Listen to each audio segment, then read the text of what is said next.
Welcome behind the scenes at the DEA Museum. I'm Emma, the museum technician, and I'm here to introduce this month's featured artifact, a selection of photographs from the French Connection.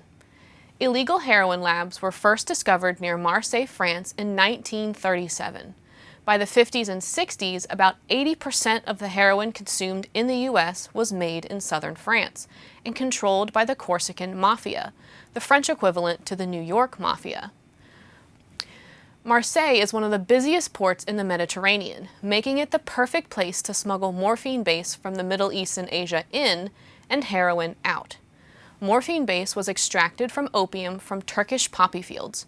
Turkish farmers were licensed to grow opium poppies for sale to legal drug companies, but many sold their excess to the underworld market.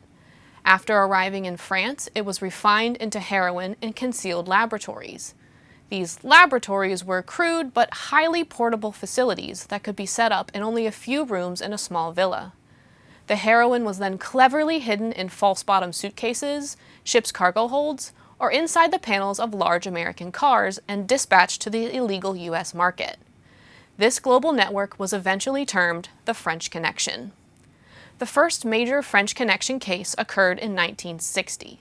In June, an informant told a drug agent that Mauricio Rosal, the Guatemalan ambassador to Belgium, the Netherlands, and Luxembourg, was smuggling morphine base into Marseille and taking heroin to the U.S.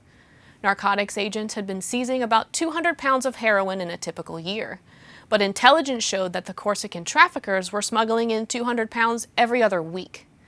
Rosal alone in 1 year had used his diplomatic status to bring in about 400 pounds. Rosal, along with his conspirators, were arrested and charged later that year. These photos are only a few of over 45,000 artifacts, photographs, videos, and documents in the DEA Museum's collection. Each illuminates the important moments in the history of DEA, federal drug law enforcement, and drug use in American culture.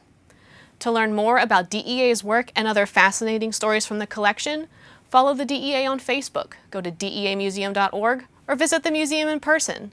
Thanks for joining us.